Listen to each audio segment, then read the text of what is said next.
Put your hands together. Thank you for trusting your family into our care. Thank you. Thank you, Bishop Alote. Bishop Joseph Adusei.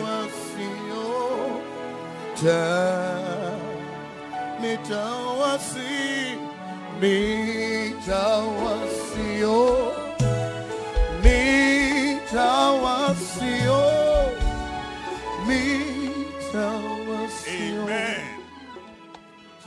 As I stand here, most of you don't recognize this face, and most of you don't know me, because it's about February this month.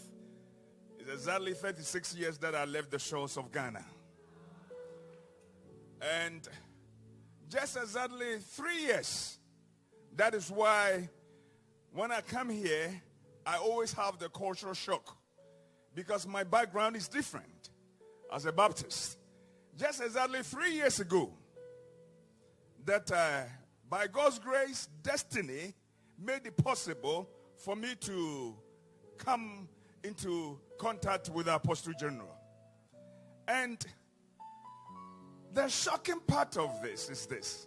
Just like Bishop Alote said, I left Ghana and I said, I turned up the bridge, bent the bridge, and I said I will never come back again.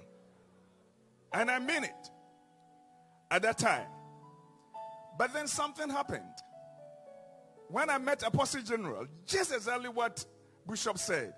3 years ago, he said, Bishop, you're coming back to Ghana. I said, no way. And then I insisted in my spirit that nothing would attract me to come to Ghana. As for the reasons, I will not say them. But then last night, as we were lying down with my dear wife, she looked at me. And the first question she asked me just last night, he said, when are you going to buy a house in Accra? I look at her and I said, honey, we will tabernacle in Accra. All because of Apostle General. I am saying this to say that this is a man, for me all my life has been a Baptist.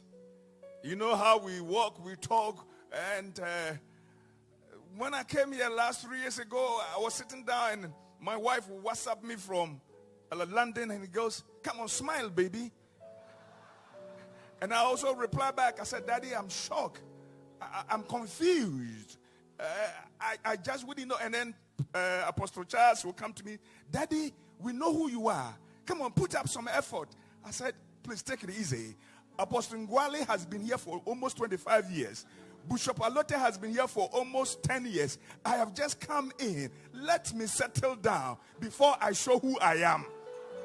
Come on, somebody give the Lord the praise. Apostle General, I love you. You have loved us not because of anything, but you have loved us in spite of. Thank you so much. We have nothing to give to him. And yet this man, just a year and a half ago, I was diagnosed with prostate cancer. Many friends that I have helped in London, and I'm talking about the house of faith, the body of Christ, they heard, but none of them came to my house or my office to share love. The time that I needed the most. And I said this, they're all watching. One thing about me is that there's something synonymous about Apostle General that I have. I say it just the way it is. Just the way it is. But when Apostle General heard what has happened to me, he came in straight away within his busy schedules, arranged to meet me. It was very inconvenient. And at time, I said to myself, no, I was in pain. Mama Rita saw it. I tried my best not to see him because I was not feeling good. But Apostle General said, Monday, I said, okay, Apostle General, we'll meet. Then Monday will come and I'll ask my son, can you tell Pastor Charles that I'm not ready? And Apostle General said, if he's not ready, I'll make it Tuesday. At the end of it, I gave in. We met and he prayed over me. What a love. I want you to understand and appreciate this great man. Somebody help me to appreciate Apostle General. Come on, you can do better than that. You don't know what you have. If you have experienced what I've experienced, you will stand up on your feet and begin to thank God for his life.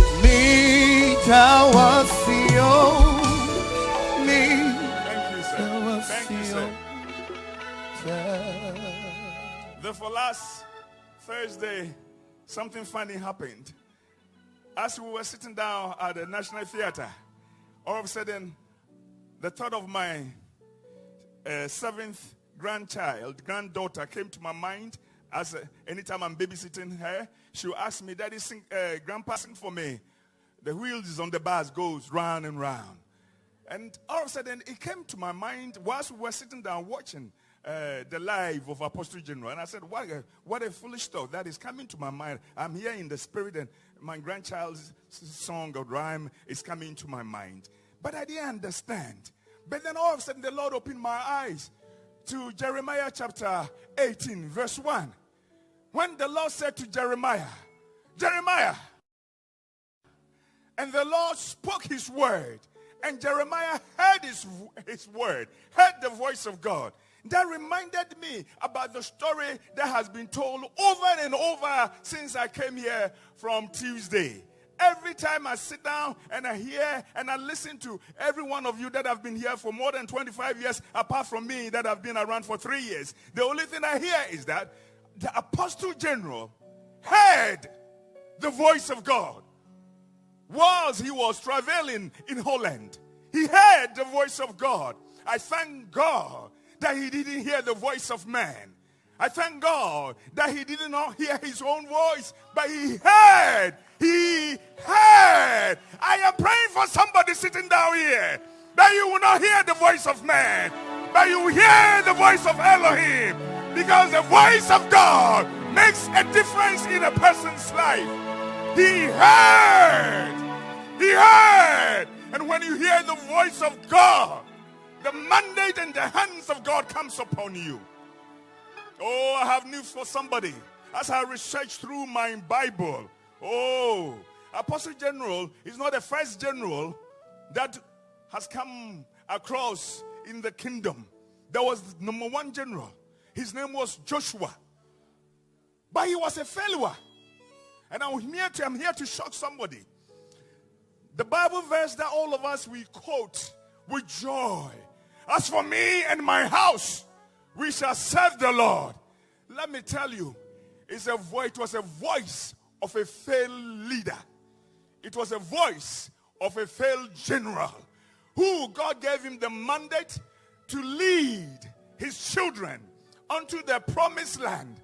For a reason, the purpose for the Hebrews to leave Egypt unto the land, the promised land, was not to sit down and drink the honey and the milk, but for them to worship.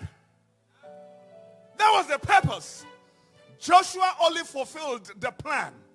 The plan was the journey, how he led them to the promised land. But the purpose was to worship. And as a general, his ambition and his leadership was to bring these people onto the altar of worship. But at the time of his death, the Hebrews and the people of Israel had disintegrated. Why? Because he failed as a leader. As I sat down and I heard stories upon stories, as the young lads were standing here preaching, I said to myself, this man indeed is a general. Unlike Joshua, at the age of 100 years, when the Lord calls him to the home of glory, the dynasty and the legacy work of Apostle General will still continue, because as a general, he has indeed lived to fulfill the mandate by creating another arms of Apostle General. Many arms of Apostle General all over the world. They can preach, they can speak, they love God, and they serve God with passion. That is Apostle General. Oh, am I talking to somebody here?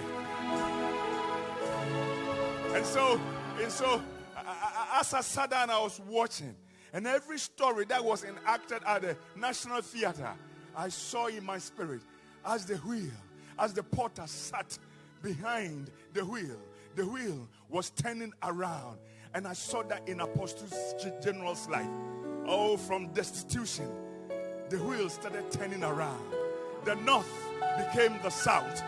The south became the east. The east became the west. I have a message for somebody sitting down here. Maybe you are here and at the moment things are not working for you. As the wheel turned for the life of Apostle General, and now God has glorified him. God has lifted him up to this level, and all of us, we have congregated to celebrate his life. I pray for somebody here, and I prophesy over you. I see your wheel turning around from the minimum to the maximum, from zero to hero, from nothing to more. God bless you. I love you. Come on, give God a mighty celebration. Come on, give God a mighty praise. Thank you, Bishop.